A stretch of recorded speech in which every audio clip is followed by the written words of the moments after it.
मैं एसएन सिंह एक बार फिर से आपका एसएन ग्लोरी यूट्यूब चैनल के ऑनलाइन प्लेटफॉर्म पे हार्दिक स्वागत एवं अभिनंदन करता हूं। आज का टॉपिक जनसंख्या संगठन के घटक, यानी जो इसके पहले हमने बीएड सेकेंड ईयर के लिए जनसंख्या शिक्षा एवं पर्यावरण शिक्षा के अंतर्गत हमने क्लास लिया था। उसमें हमने आपको समझाया था कि जनसंख्या संगठन क्या होता है, यानी जो पॉपुलेशन कंपोजिशन होता है वो क्या होता है। आज उसके घटकों या विशेषताओं के बारे में हम चर्चा करेंगे। तो जब हमने पॉपुलेशन कंपोजिशन की बात किया था तो हमने उसमें आपको बताया था कि जनसंख्या संगठन या पॉपुलेशन कंपोजिशन होता क्या है। साधारण शब्दों में अगर हम कहें तो जनसंख्या जो होती है, किसी क्षेत्र की जो जनसंख्या होती है उसकी जो विविध विशेषताएं होती हैं, उन विशेषताओं के आधार पर यदि उनका वर्गीकरण करके और उनका तुलनात्मक रूप से हम अध्ययन करते हैं तो उसी को हम कहते हैं कि जनसंख्या का संगठन या पॉपुलेशन कंपोजिशन। फिर से एक बार समझिए कि किसी भी क्षेत्र की जनसंख्या के विभिन्न विशेषताओं के आधार पे हम उनको जब विभिन्न भागों में वर्गीकृत करके तुलनात्मक रूप से हम समूहों का अध्ययन करते हैं तो उसी को हम कहते हैं पॉपुलेशन कंपोजिशन या जनसंख्या संगठन। अब जनसंख्या संगठन के जो घटक होते हैं, हमने आपको कई घटकों की चर्चा किया था। पहले ही क्लास में हमने कई घटक आपको बताए थे। घटकों में सबसे पहले हमने आपको बताया था आयु संरचना। किसी भी देश की जो जनसंख्या होती है उसको हम आयु संरचना में मुख्य रूप से 3 भागों में विभाजित करते हैं। पहला जो बाल वर्ग है, यानी बाल आयु वर्ग जो है उसको हम 0 से 14 वर्ष, दूसरा जो प्रौढ़ आयु वर्ग है 15 से 59 वर्ष, और तीसरा जो वृद्ध आयु वर्ग है उसको हम 60 प्लस लेकर के चलते हैं, यानी 60 प्लस आयु जिसकी होगी उसको हम वृद्ध वर्ग में रखेंगे। तो जनसंख्या की जो संरचना है, आयु की जो संरचना है उसको हम 3 भागों में विभाजित करते हैं, 0 से 14, 15 से 59 और 60 से ऊपर आयु वर्ग के जो लोग होंगे उनको इस प्रकार से हम वर्गीकृत कर सकते हैं। दूसरा हमने आपको बताया था कि प्रवास के आधार पे, प्रवास के आधार पे का मतलब कि कुछ जो ग्रामीण और जो शहरी, ग्रामीण और शहरी में अगर हम बांट करके उसका अध्ययन करते हैं तो ये हमारा प्रवास के आधार पर हो गया। तीसरा लिंग के आधार पे, अगर मेल फीमेल यानी हम उसको महिला और पुरुष में बांट करके करते हैं तो ये लिंग के आधार पे हो गया।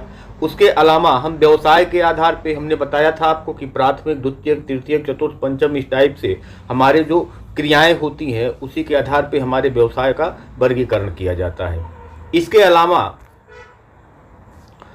हमने आपको बताया था साक्षरता के आधार पे, साक्षरता और निरक्षरता। तो आज हम जो चर्चा करेंगे केवल और केवल आयु संरचना के आधार पर हम जनसंख्या संगठन के घटक की चर्चा आयु संरचना के आधार पर करेंगे। तो आइए चर्चा की शुरुआत करते हैं। सबसे पहले कि जनसंख्या संगठन में जो आयु संरचना है उस आयु संरचना का अर्थ क्या होता है।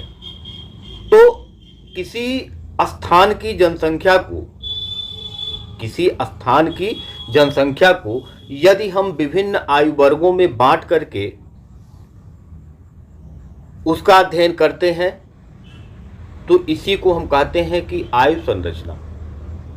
किसी भी क्षेत्र की जनसंख्या, किसी देश की हो, किसी प्रदेश की हो, किसी ब्लॉक की हो या पूरे विश्व की हो, हम जो एक क्षेत्र मानते हैं, एक निश्चित एरिया जो हम मानते हैं, उस निश्चित एरिया के अंदर जितनी भी जनसंख्या होगी यदि उसको हम आयु के आधार पे 3 वर्गों में बांटते हैं। 3 वर्ग आपको हमने पहले बताया, 0 से 14, 15 से 59 और 60 प्लस के लोग होंगे। तो किसी आयु संरचना को विभिन्न आयु वर्गों में बांटना आयु संरचना कहलाता है। ठीक, तो हमने कहा क्या कि किसी भी क्षेत्र में जो भी लोग निवास करते हैं उनको आयु के आधार पे हम वर्गीकृत करके जब हम उसका अध्ययन करते हैं तो इसको हम कहते हैं आयु संरचना के आधार पे वर्गीकरण। उसके बाद हम इसके महत्व के बारे में जानेंगे। तो जब हम इसके महत्व के बारे में देखेंगे तो आयु संरचना का महत्व क्या है, हम क्यों इस आधार पे इसका वर्गीकरण करते हैं, क्यों इस आधार पे हम इसका वर्गीकरण करते हैं, अब हम इसके बारे में जानने का प्रयास करेंगे। तो जब हम आयु संरचना में विभाजित करके, विभिन्न आयु वर्गों में विभाजित करके किसी भी जनसंख्या का जब हम अध्ययन करते हैं तो उससे हमको वहाँ की जन्म दर का पता चलता है कि जन्म दर क्या है, वहाँ की हमको मृत्यु दर पता चलता है, वहाँ पे हमको उत्पादकता पता चलता है कि कितने लोग इस जनसंख्या में उत्पादक हैं, यानी उत्पादन करने का काम कर रहे हैं, अपनी अर्थव्यवस्था को मजबूत करने में योगदान दे रहे हैं, मानव शक्ति वहाँ की कितनी है, क्रियाशील जनसंख्या तथा आश्रित जनसंख्या वहाँ की क्या है, इसको निर्धारित करने के लिए ही हम आयु संरचना का सहारा लेते हैं। यानी जन्म दर क्या है, मृत्यु दर क्या है, उत्पादक कितने लोग हैं, मानव शक्ति कितनी है, क्रियाशील जनसंख्या कितनी है, आश्रित जनसंख्या कितनी है, इन सारी चीज़ों की जानकारी अगर हमको प्राप्त करनी है तो हमको निश्चित रूप से आयु संरचना के आधार पे ही ये जानकारी प्राप्त हो सकती है। तो ये हो गया जनसंख्या की आयु संरचना का महत्व क्या हो गया कि कौन कौन वहाँ कमाता है, कौन कौन खाता है, मुख्य रूप से कौन कौन कमाने वाला है और कौन कौन खाने वाला है, कितनी प्रतिशत जनसंख्या कमाने वाली है और कितनी प्रतिशत जनसंख्या खाने वाली है, और जनसंख्या का जो वृद्धि दर है वो किस हिसाब से घट रहा है, बढ़ रहा है, इसकी जानकारी हमको आयु संरचना से मिलती है। तो ये हो गया इसका महत्व। उसके बाद हम देखेंगे कि आयु संरचना को प्रभावित करने वाले कारक कौन कौन से होते हैं, आयु संरचना को प्रभावित करने वाले कारक कौन कौन से हैं। तो आयु संरचना को प्रभावित करने वाले कारक जन्म दर है, मृत्यु दर है और प्रवास है। आयु संरचना आपको हमने बताया कि 3 वर्गों में हम विभाजित करके जनसंख्या के बारे में अध्ययन करते हैं। तो अगर जन्म दर ज़्यादा है तो बच्चों की संख्या एकाएक बढ़ जाएगी, अगर मृत्यु दर ज़्यादा है तो वृद्धों की जनसंख्या कम हो जाएगी, और प्रवास एक जगह से दूसरे जगह जा करके भी लोग एक विशेष क्षेत्र की जनसंख्या की आयु संरचना को प्रभावित करने का काम करते हैं। तो जन्म दर, मृत्यु दर और प्रवास जो होता है यह जनसंख्या की आयु संरचना को प्रभावित करने का काम करता है। तो इस प्रकार से हमने देखा कि जनसंख्या की आयु संरचना का अर्थ क्या होता है, जनसंख्या की आयु संरचना का महत्व क्या होता है, और जनसंख्या संरचना आयु संरचना को प्रभावित करने वाले कारक कौन कौन से होते हैं। अब आइए हम देखते हैं कि जो विभिन्न आयु वर्गों में हमने बंटवारा किया है वो किस प्रकार से हम उसका अध्ययन करते हैं। तो अगर हम देखें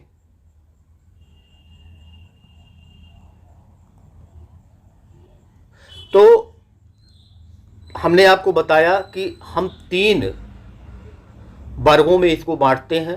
पहला जो बाल आयु वर्ग है, यानी इसको तरुण आयु वर्ग भी कहा जाता है या बाल आयु वर्ग कहा जाता है, जिसमें बच्चों को शामिल किया जाता है 0 से 14 वर्ष। अब अगर हम पूरे विश्व की बात करें तो 0 से 14 वर्ष के जो आयु वर्ग के बच्चे हैं वो 26 से 27% हैं। पूरे विश्व को अगर हम एक क्षेत्र मान करके उसका जब हम अध्ययन करते हैं तो पूरे विश्व में लगभग 26 से 27% ये बाल आबादी है। अगर हम केवल विकसित देशों की बात करते हैं तो विकसित देशों में इनकी आबादी 16% यानी और कम हो गया। और उसके बाद यदि हम विकासशील यानी जैसे भारत है, पाकिस्तान है, श्रीलंका है, बांग्लादेश है, इस टाइप के जो विकासशील देश हैं, उन अगर विकासशील देशों की हम बात करते हैं तो वहाँ पे 29% आबादी ये बाल आयु वर्ग की है। इसका मतलब ये होता है कि खाने वाले यानी ये जो आबादी होती है वो आश्रित होती है, ये उत्पादन का कार्य नहीं करती है बल्कि ये आश्रित होती है।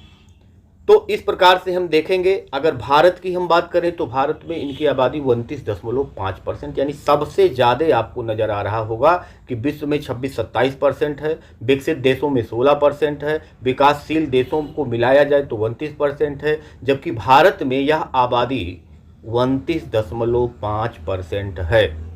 इसका मतलब कि ये पूरी आबादी आश्रित होती है अपने से बड़ों पे, यानी ये आबादी प्रौढ़ आयु वर्ग पे सीधा आश्रित होती है, उत्पादन का कार्य तो ये करती नहीं है। इनमें इनकी विशेषताएं क्या क्या होती हैं, अगर इसको हम जानने का प्रयास करें तो सबसे पहला अगर हम विशेषता कहेंगे तो कहेंगे यह अनुत्पादक आश्रित वर्ग है। यानी ना तो यह उत्पादन करता है, यह सीधा का सीधा प्रौढ़ आयु वर्ग पे आश्रित वर्ग होता है। और दूसरी विशेषता अगर हम कहें तो उसके वस्त्रों की व्यवस्था, भोजन की व्यवस्था, शिक्षा की व्यवस्था, स्वास्थ्य की व्यवस्था, मनोरंजन की व्यवस्था आदि इन सारी व्यवस्थाओं का जिम्मा उसी प्रौढ़ आयु वर्ग पे होता है जो उत्पादन का कार्य करता है। यानी जो घर में कमाता है उस कमाने वाले के ऊपर ये आश्रित होते हैं, जिससे इसमें ज़्यादा खर्चा करना पड़ता है। इसके अलावा अगर हम विशेषता इस वर्ग की देखें तो कह सकते हैं इस वर्ग में अगर उच्च अनुपात है, यानी अगर बच्चों की संख्या ज़्यादा है तो इसका अर्थ हम क्या लगाएं। किसी भी देश में अगर बच्चों की संख्या ज़्यादा है तो इसका अर्थ हम क्या लगाएंगे। तो इस वर्ग में अगर उच्च अनुपात है तो इसका अर्थ होता है कि प्रदेश में, उस देश में जन्म दर बहुत ऊंची है। बच्चों की संख्या जब ज़्यादा होगी तो इसका मतलब जन्म दर वहाँ ऊंची हो गई है, इसीलिए बच्चों की संख्या ज़्यादा है। और यह जो वर्ग होता है प्रौढ़ों पर ही निर्भर होता है, ये इनकी विशेषता हो गई। तो इस आयु वर्ग की विशेषता की ये आश्रित होते हैं, उत्पादन का कार्य करते नहीं हैं, प्रौढ़ों पे आश्रित होते हैं, अपनी आवश्यकताओं की पूर्ति के लिए ये प्रौढ़ वर्ग पे ही आश्रित होते हैं। कहीं पे भी अगर इस बाल आयु वर्ग में ज़्यादा मात्रा दिखता है, ज़्यादा परसेंटेज दिखता है तो इसका मतलब कि उस देश में, उस प्रदेश में, उस क्षेत्र में जनसंख्या वृद्धि दर, जनसंख्या जन्म दर अधिक है। इसका अर्थ यही निकलता है। इसके अलावा जब हम दूसरे आयु वर्ग में जाते हैं तो दूसरे आयु वर्ग में हमको पता चलता है कि प्रौढ़ आयु वर्ग यही आधारशिला है हमारे अर्थव्यवस्था का, क्योंकि यही उत्पादन का कार्य करता है, यही उत्पादन का काम करता है। और यही जो आयु वर्ग है इसी पे बाल आयु वर्ग के लोग हैं वो भी आश्रित होते हैं, और इसके अलावा जो वृद्ध आयु वर्ग के लोग होते हैं वो भी इसी पे आश्रित होते हैं।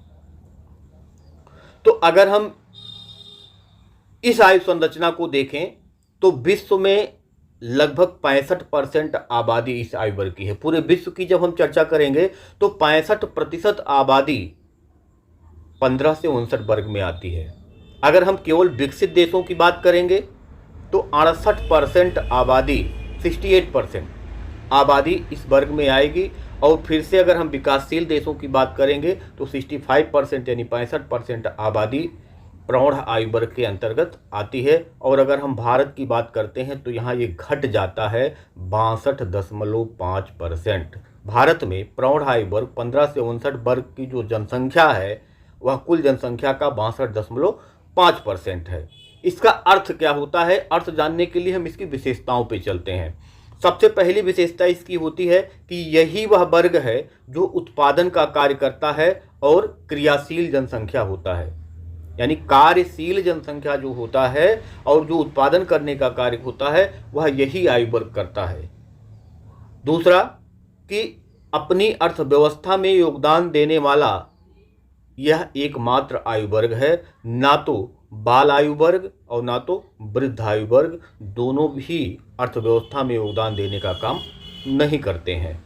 यदि हम इसकी तीसरी व्यवस्था की बात करें तो यह जो आयु वर्ग है वो सबसे गतिशील आयु वर्ग है। यानी गतिशील का मतलब कि ये तेजी से काम करता हुआ आगे बढ़ता जाता है, और जिससे जहाँ पे इस आयु वर्ग की जनसंख्या ज़्यादा होती है, जिस क्षेत्र में इस आयु वर्ग की जनसंख्या ज़्यादा होगी, जिस प्रदेश में, जिस देश में इस आयु वर्ग की जनसंख्या ज़्यादा होगी, वहाँ के लोग आर्थिक रूप से संपन्न होंगे, क्योंकि यही क्रियाशील जनसंख्या है और यही उत्पादन का कार्य करती है। इसके अलावा इस आयु वर्ग का अगर उच्च अनुपात है, यानी इस आयु वर्ग में अगर आनुपातिक रूप से लोग ज़्यादा हैं, तो इसका असर क्या होता है, इसको अगर हम जानने का प्रयास करें तो वहाँ उस देश की आर्थिक विकास तीव्र गति से बढ़ रही होती है।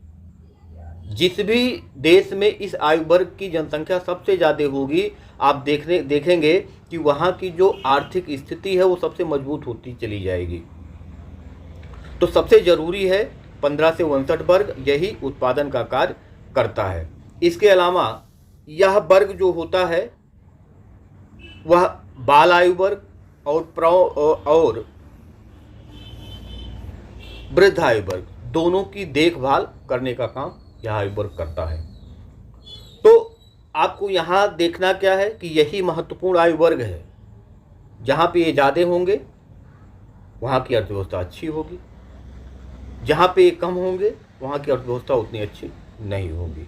अगर हम तीसरे आयु वर्ग में चलें तो जो तीसरा आयु वर्ग है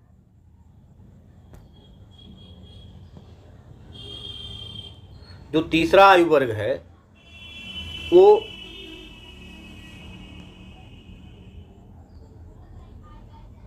तीसरा आयु वर्ग जो है वृद्ध आयु वर्ग। इसमें विश्व में अगर हम देखें तो पूरे विश्व में 7-8%, 7-8%। अगर हम विकसित देशों की बात करेंगे तो 15 से 20%। अगर हम विकासशील देशों की बात करेंगे तो 5 से 8%। और अगर हम भारत की बात करेंगे तो 8%। जहाँ वृद्ध ज़्यादा होंगे, जहाँ पे भी वृद्ध ज़्यादा होंगे वहाँ पे क्या होगा, वो भी तो आश्रित ही होते हैं। ज़्यादा वृद्ध का मतलब होता है कि मृत्यु दर में वहाँ कमी आ गई। ज़्यादा वृद्ध का मतलब होगा कि वहाँ पे मृत्यु दर में कमी आ गई, यानी वहाँ स्वास्थ्य सुविधाएं जो हैं वो बहुत अच्छी हैं। इसीलिए आप देख रहे हैं कि विकसित देश जो हैं वहाँ 15 से 20% वृद्धों की आबादी है। कारण उसका वही है कि वहाँ पे जो स्वास्थ्य सेवा और अच्छी होने के नाते वहाँ मृत्यु दर कम है, जिससे वहाँ वृद्धों की संख्या ज़्यादा है। तो अगर हम विश्व के बारे में कहेंगे तो 7-8% है, विकसित देशों की बात करेंगे तो 15 से 20% है, विकासशील देशों की बात करेंगे तो 5 से 8% है, और भारत में भी वृद्ध आयु वर्ग की संख्या जो है वो 8% है। अब इस वृद्ध आयु वर्ग की जो विशेषता होती है उस विशेषता के बारे में अगर हम जानने का प्रयास करें तो सबसे पहले कि यह भी आश्रित जनसंख्या ही होती है, अनुत्पादक होता है, कोई उत्पादन का काम नहीं करता है। इनके देखभाल, दवाई खर्चा पानी में सबसे ज़्यादा खर्चा होता है। इनकी देखभाल करने में, इनकी स्वास्थ्य का ध्यान रखने में सबसे ज़्यादा खर्चा इस आयु वर्ग पे होता है। इसके अलावा इस वर्ग का उच्च अनुपात यह दर्शाता है कि उस देश की जो जनसंख्या है उसमें मृत्यु दर जो है वह कम हो गया है, मृत्यु दर को कम दर्शाता है। इसीलिए वहाँ वृद्धों की जनसंख्या ज़्यादा होगी, जैसा कि विकसित देशों में आप देख पा रहे हैं। उसके अलावा यह वर्ग भी देखभाल के लिए अपने प्रौढ़ वाले वर्ग पे आश्रित होता है। तो आपने जो देखा कि जब हम आयु संरचना की बात करेंगे तो इसको हम मुख्य रूप से 3 भागों में विभाजित करेंगे। एक बाल आयु वर्ग 0 से 14 वर्ष, यह भी आश्रित जनसंख्या है, प्रौढ़ों पे ही आश्रित होती है। भारत के संदर्भ में अगर हम बात करेंगे तो 29.5% जनसंख्या भारत की बाल आयु वर्ग के अंतर्गत आती है 2011 जनगणना के अनुसार। अगर हम प्रौढ़ आयु वर्ग की बात करेंगे तो भारत में इस आयु वर्ग के अंतर्गत 62.5% लोग आते हैं, और यही बाल और वृद्ध दोनों की देखभाल करते हैं, यानी बाल और वृद्ध दोनों इसी जनसंख्या पर आश्रित होते हैं। उसके बाद वृद्ध आयु वर्ग आएगा। भारत की अगर हम बात करेंगे तो भारत में 8% जनसंख्या ऐसी है जो वृद्धों की है। तो अगर टोटल हम आश्रित जनसंख्या की टोटल बात करें तो भारत की जो टोटल जनसंख्या होगी 29.5 बाल हो गया, यानी 30 रख लेते हैं, और 8% वृद्ध 38, यानी 40% के आसपास जनसंख्या आश्रित है, और 60% के आसपास जनसंख्या जो है वो कार्यशील जनसंख्या है, जो कहीं ना कहीं कुछ काम करके और अपने अर्थव्यवस्था को, अपने देश को, अपने प्रदेश को, अपने परिवार को आगे बढ़ाने में योगदान दे रहा है। तो जब भी आपसे ये क्वेश्चन पूछा जाएगा तो आप इसको विभिन्न आधारों पे, ये पहला हेडिंग आपका था जनसंख्या संगठन यानी पॉपुलेशन कंपोजिशन के जो एलिमेंट्स हैं, जो घटक हैं, उनका ये पहला आयु संरचना के आधार पे। इसके आगे हम चर्चा करेंगे अगले वीडियो में लिंग के आधार पे और प्रवास के आधार पे। लिंग के आधार पे और प्रवास दोनों आधारों पे हम इसके अगले वीडियो में चर्चा करेंगे। उसके बाद साक्षरता के आधार पे चर्चा हो जाएगी, फिर व्यवसाय के आधार पे, और ये टॉपिक हमारा ख़त्म हो जाएगा। तो अगर आपको ये वीडियो अच्छा लगता है तो वीडियो को आप लाइक करिए, शेयर करिए, और लाइक तो ज़रूर करिए, क्योंकि अगर आप वीडियो को देखने आ रहे हैं, आपको अच्छा लगता है, तो लाइक आप निश्चित रूप से इसको करिए, और जिसको ज़रूरत हो वहाँ तक आप पहुँचाइए। इस लॉकडाउन की अवधि में लोगों को ज़रूरत है, तो वहाँ तक इसको आप पहुँचाने का प्रयास करिए। आज के लिए इतना ही, धन्यवाद।